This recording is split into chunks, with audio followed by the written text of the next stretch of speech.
Hey everybody, welcome back to Video Game Mess. So, we're going to doing a series on the MiSTer FPGA DE10 Nano project, and apparently as of yesterday, the work in progress Nintendo 64 core. That is because the developer Robert FPGA Zoomspots decided it'd be fun to get a little bit more accuracy out of the core and the actual system ROM tests.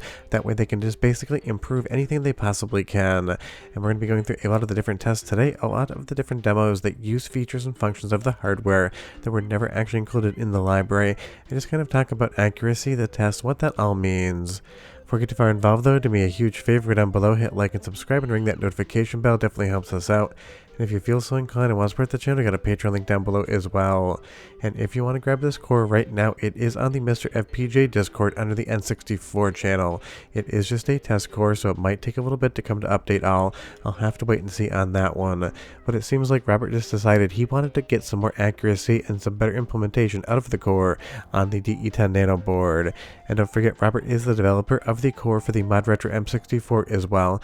And he always stated, as did Mod Retro, that any of the changes that he improved for that actual M64 could come back to MiSTer FPGA. So we now know that's definitely a verifiable statement, because obviously Robert's working on that core and is still able to update the MiSTer FPGA one as well. So it's always awesome to see that open source commitment being honored and all of this work being able to be backported over to the MiSTer FPGA core. But what you're seeing right now are different tests that you can actually do on the N64 core as well as real hardware. It's not the most exciting thing in the world because of course they aren't games, but they do have different functionalities that you might not see in any retail N64 title. And that is always fun to kind of get an idea of what else can be done with hardware after the actual retail dates. But go ahead and listen to this fun soundtrack sample and I'll be right back.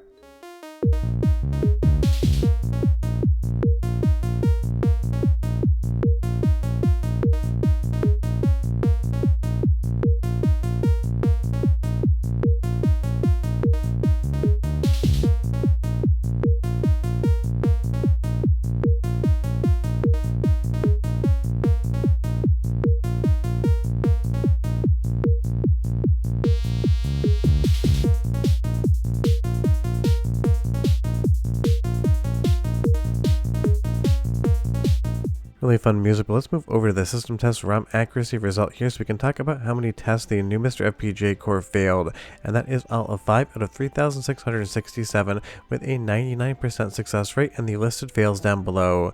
Now again, these are synthetics, and the last test that we did on the older test ROM, MiSTer FPGA was failing 21 out of 3,554, and right now as of today verified on real hardware and the most recent actual update, Analogue 3D is failing 7 out of 3,667 tests for 2 more fails than the actual MiSTer FPGA core. Now again, as I say in previous videos, these things are actually synthetics, so it's one of those things. Just because one is failing 2 more does not mean you're getting a worse experience in the gameplay. And some people get upset when I talk about these tests just because they think I'm trying to prove that one piece of hardware or one core is better than the other. That is not the case whatsoever, and in practice and gameplay, you would probably have absolutely no idea where any of this footage came from if I didn't actually tell you. And that's what really matters. You just want to sit down and you want to have a fun time, so don't think just because MiSTer FPGA is now quote-unquote more accurate on the system test that it is somehow doing that much better of a job than Analogue 3D. But the reason things like this are important is I need you to think about this in the following way. The N64 has functions and capabilities that no retail game ever actually used. Think of it like this, the best way I can think of it. If you had 100 drill piece set and you only ever use 93 of them in your day-to-day work, that would mean you have 7 tools in your toolbox that you could use but no one ever actually needed. That is kind of what these tests represent here and how these functions are actually being used in modern development.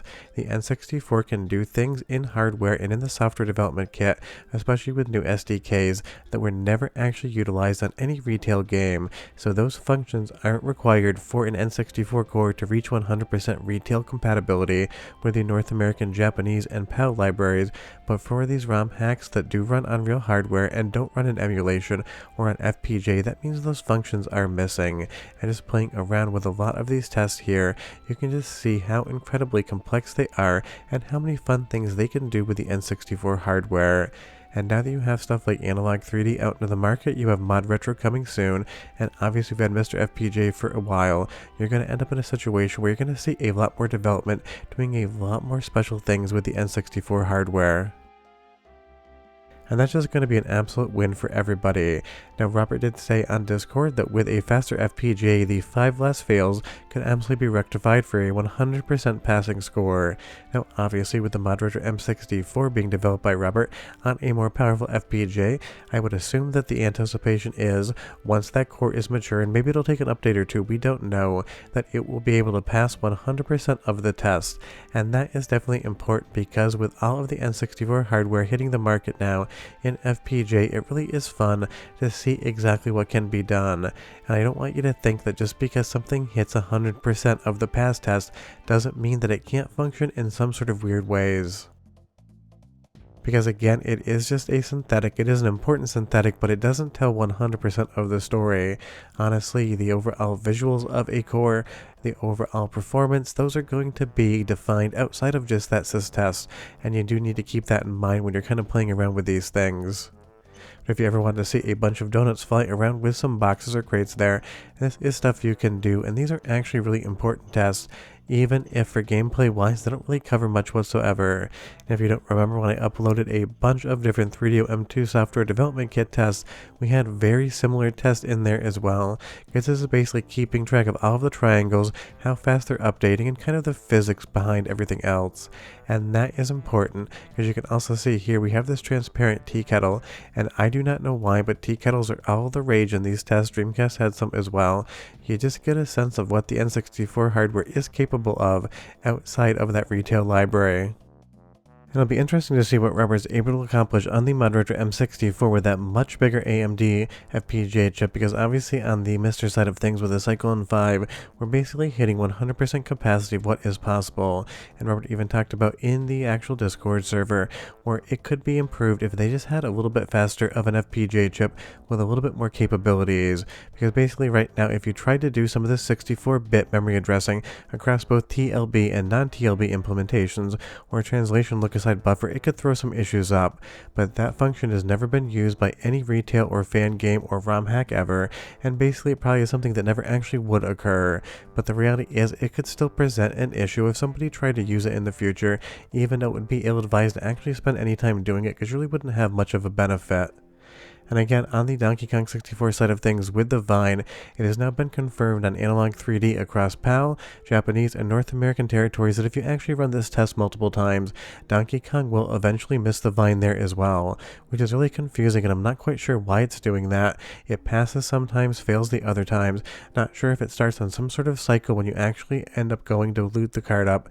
But if you have any thoughts on that, leave me a comment down below, because again, not a big deal. It happens across multiple systems and multiple emulators. MiSTer FPGA can also have it fail unless you play around with the memory timings, but it was a fun, interesting observation.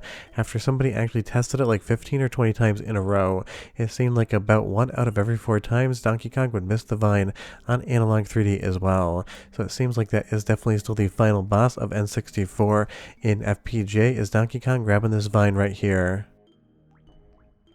But this is great for the overall hobby because, again, a lot of people have real N64 hardware, but they might not have it modified. They might not have RGB out or something like an HDMI mod in there. And because FPGA gaming isn't going anywhere, it's going to keep getting even bigger in 2026. Seeing the MiSTer FPGA core get updated with a lot of improvements on the accuracy side of things, which is probably derivative of the actual M64 development, is awesome to see. Because it's just going to benefit everyone in the future when it comes to N64 development, when it comes to FPGA cores, when it comes to software emulation and everything else, because again, all of the code on the MiSTer FPGA side of things is open source, so when Robert commits it to the GitHub page, because again, this is just a test and not part of MiSTer main, so it will not be an update all, it means a lot of other people are going to be able to take a look at this, and it's probably going to mean better fun for you in the future. Leave me a comment down below and you tell me, when's the last time you actually thought you were going to get an update for the N64 core? I thought this is absolutely hilarious that it came out yesterday, just because I was thinking to myself, Robert always promised one N64 game working by Christmas, and back in the day he got 100% of the games working for Christmas, so even if this wasn't his intent, I feel like maybe he was thinking to himself, maybe I should finally deliver that Christmas present I promised everyone years ago, and then far outshot the goal on a MiSTer FPGA core underneath the Christmas tree this year. So go to Discord, grab that test file, give it a shot, and I'll see you guys next time. Bye-bye.